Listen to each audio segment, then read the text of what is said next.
Praise the Lord. இன்றைய காலை மன்னா, நீ அதைரியம் அடைந்திருக்கிறாயா? பலங்கொண்டு திடமனதாயிரு. யோசுவா 1:6. அதைரியம் என்பது நாம் இருதயத்தில் சோர்வடைந்து எல்லா நம்பிக்கையையும் இழந்து போகும் ஒரு நிலையாகும்.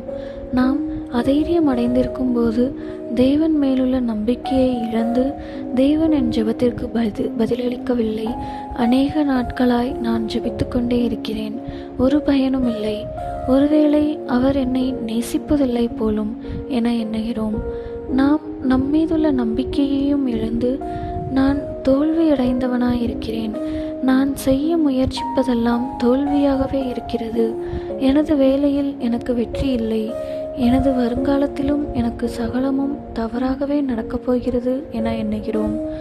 நாம் மற்றவர்கள் மீதுள்ள நம்பிக்கையையும் இழந்து எனக்கு யாராவது உதவி செய்ய முடியும் என நான் எண்ணுகிறதில்லை, என்னை ஒருவரும் புரிந்து கொள்வதில்லை என நாம் கூறுகிறோம். அதைரியம் உங்களை வாழ்க்கையின் அடிமட்டத்திற்கே கொண்டு சென்று விடுகிறது. அது நிமித்தம் ஆவிக்குரிய ரீதியிலும் சில சமயங்களில் சரீர பிரகாரமாகவும் கூட நீங்கள் பலவீனம் அடைகிறீர்கள். நீங்கள் மற்றவர்களுக்கு ஒரு பாரமாக மாறுகிறீர்கள். அது நிமித்தம் பிசாசானவன் உங்களை இன்னும் அதிகமாக அதைரியம் அடையச் செய்கிறான். தேவ பிள்ளையே, தேவ வார்த்தை இன்று உனக்கு நேராக வருகிறது. தேவன் உனக்கு தோல்வியை அல்ல, மகத்தான வெற்றியையே திட்டமிட்டுள்ளார். நான் உங்களுக்காக கொண்டிருக்கும் திட்டங்களை அறிவேன் என்று கர்த்தர் சொல்லுகிறார். அவை உங்களை செழித்தோங்கி செய்வதற்கான திட்டங்களே அன்றி உங்களுக்கு தீமை செய்வதற்கான திட்டங்கள் அல்ல. அவை உங்களுக்கு நம்பிக்கையையும் ஒரு நல்ல வருங்காலத்தையும் கொடுக்கும்படியான திட்டங்களாகும் என்று எரேமியா 29:11 நாம் வாசிக்கிறோம். அதைரியம் என்பது பிசாசின் மிக மோசமான ஆயுதங்களில் ஒன்றாகும். அவன் ஆதியில் ஏதேன் தோட்டத்தில் கையாண்டது இந்த யுக்தியே ஆகும். தேவன் நல்லவர் அல்ல.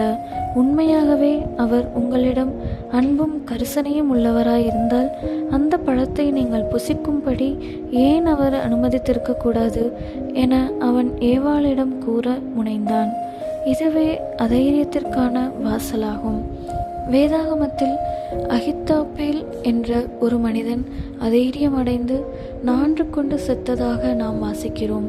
தேவனுக்காக அக்கினியாக எரிந்து பிரகாசித்து கொண்டிருந்த எலியாவும் கூட ஒரு சந்தர்ப்பத்தில் அதைரியம் அடைந்த போது தேவ சமூகத்திலிருந்து ஓடிப்போய், போதும் கர்த்தாவே, என் ஆத்துமாவை எடுத்துக்கொள்ளும் என்று ஜெபித்தான். யோனாவும் அவ்விதமே. ஒருவேளை நீங்களும் அப்படி ஜெபித்திருக்கலாம். அன்பானவர்களே, அது மிக ஆபத்தான ஒரு ஜெபமாகும்.